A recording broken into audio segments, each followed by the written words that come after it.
नमस्कार दोस्तों। डॉक्टर देवेंद्र सेहरा शो, ये मेरे शो का नाम है जिससे आप जुड़ चुके हैं। इसके लिए आप सबका तहे दिल से शुक्रिया। दोस्तों, आजकल आई फ्लू बहुत ज़्यादा दिल्ली में देखने को मिल रहा है, तो मैंने सोचा क्यों ना इस पर कुछ बात की जाए। आई फ्लू कंजंक्टिवाइटिस को कहते हैं। कंजंक्टिवाइटिस जो है, ये एक मेडिकल टर्मिनोलॉजी में थोड़ा-सा कॉम्प्लिकेटेड शब्द लगता है, लेकिन अगर आप समझेंगे तो ये बड़ा आसान हो जाएगा।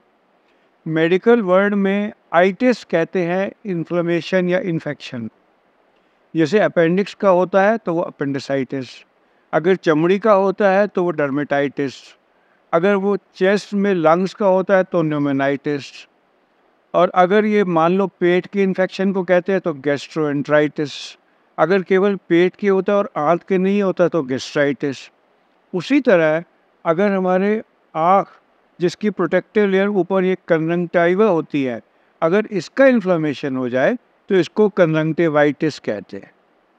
कंजंक्टिवाइटिस 3 वजह से होता है, एक वायरल, एक बैक्टीरियल और एक एलर्जिक। बारिशों के मौसम में जो आजकल दिल्ली में फैला हुआ है, ये वायरल कंजंक्टिवाइटिस ज़्यादा लगता है।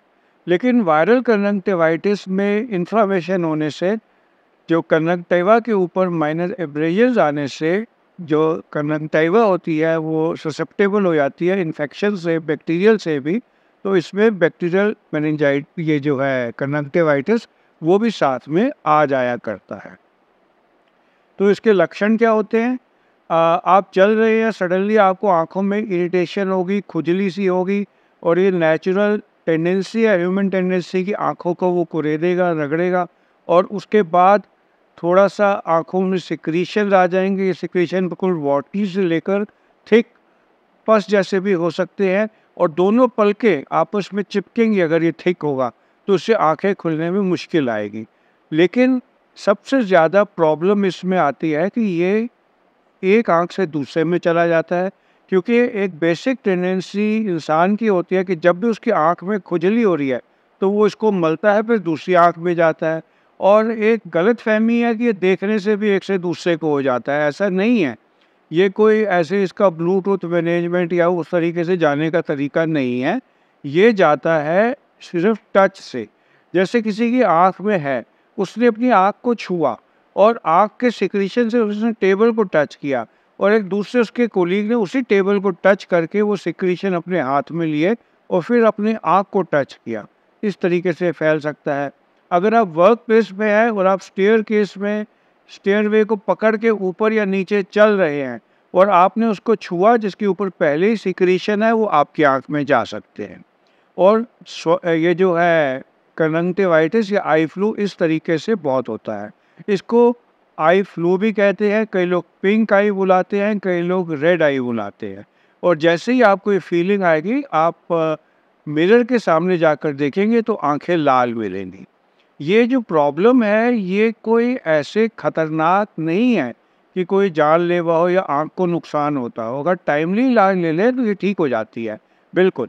लेकिन प्रॉब्लम आती है मॉर्बिडिटी की। आप आउट ऑफ एक्शन हो जाते हैं एटलीस्ट 1 हफ्ते से 10 दिन तक, क्योंकि ये ठीक होने में 10 दिन लेता है, और 10 दिन तक आपको अपने घर से काम करना पड़ता है। आप अपने कोलीग्स के लिए उनसे नहीं मिलते, और अगर आप मिलते भी हैं तो काला चश्मा पहन के, जिससे कि लोगों को लगता है कि आप जो है एक किस्म से उनसे टचेबल नहीं रहे। तो इसलिए इससे बचना ज़रूरी है अगर आप अपने काम में मॉर्बिडिटी नहीं चाहें।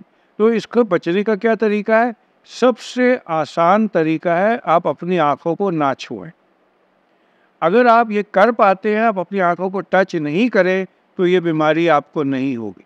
प्रॉब्लम तब आती है जब आप रिफ्लेक्सली अपनी आँखों में खुजली हो रही है और अपनी आँखों को टच करते हैं और अपनी कंटेमिनेटेड हैंड अपनी आँखों को लगाते हैं, उससे ये बीमारी आती है। और दूसरा है कि आप पब्लिक प्लेस पे मत जाएँ। पब्लिक प्लेस में जाएँगे जहाँ पर एक से दूसरे को होने का चांस होता है, ओवर क्राउडेड प्लेस पर जाएँगे जहाँ ये हो सकता है, और नॉर्मली जितनी सर्फेसेस होंगी वो कंटेमिनेटेड होंगी, because most of the eye flu patients अपनी आँख को टच करते हैं और उसके बाद जो भी सरफेस आसपास मिलती है उसको हाथ लगाने की कोशिश करते हैं। इसलिए इससे बचने के लिए आप ओवर क्राउडिंग में मत जाएं, पब्लिक प्लेस में अवॉइड करें और अपनी आँखों को हाथ ना लगाएं। अब बात आती है कि अगर ये आपको हो गया है तो आप क्या करें?